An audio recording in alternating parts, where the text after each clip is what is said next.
काल आपल्या देशाचे पंतप्रधान आदरणीय नरेंद्रजी मोदींनी काही आव्हानं आपल्या सगळ्यांसाठी दिलेत की नेशन फर्स्ट, आणि त्याच्यामध्ये अनेक आव्हानं त्यांनी आपल्याला केली आहेत. पण त्यामध्ये माझी त्यांना विनम्रपणे विनंती आहे की हे आव्हानं आपण स्वतःपासून आणि आपल्या सगळ्या नेतेगण असतील, मंत्री महोदय असतील, यांच्यापासून हे सगळ्या गोष्टी आपण पहिले अंमलात आणायला सुरुवात करा. गेल्या निवडणुकीमध्ये जर 5 राज्यांच्या निवडणुकीमध्ये आपण बघितलं असेल तर आपण दणदणून तिथे प्रचार केला, प्रचार सभा घेतल्यात, पैसा खर्च केला, सगळं झालं, आणि ते 5 राज्यांच्या निवडणुका आटोपल्यानंतर आपण आज हे जनतेला आव्हान करतोय. बरं, तेही आम्ही मान्य करू की आखाती देशामध्ये युद्ध चालू आहे आणि त्याच्यामुळे आपण आव्हान करतायत. पण आपणच स्वतः येत्या 8 दिवसांमध्ये कुठेतरी विदेश दौऱ्याला जाणार आहात.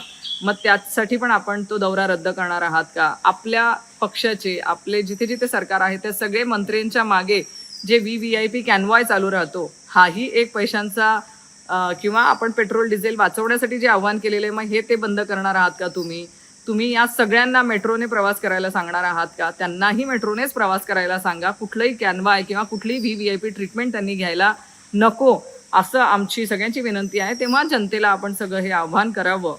माझी त्या निमित्ताने आपण सगळे जे आमदार, खासदार हे सगळे विकत घेण्यासाठी जो लाखो करोडोंचा पैसा आपण खर्च करतायत, तोही थांबवावा. जाहिरातींवरती जे लाखो करोडो रुपये आज खर्च होत आहेत, तोही कृपया आपण थांबवावा. आणि त्यानंतर आपण जनतेला हे सगळे आव्हानं करावेत.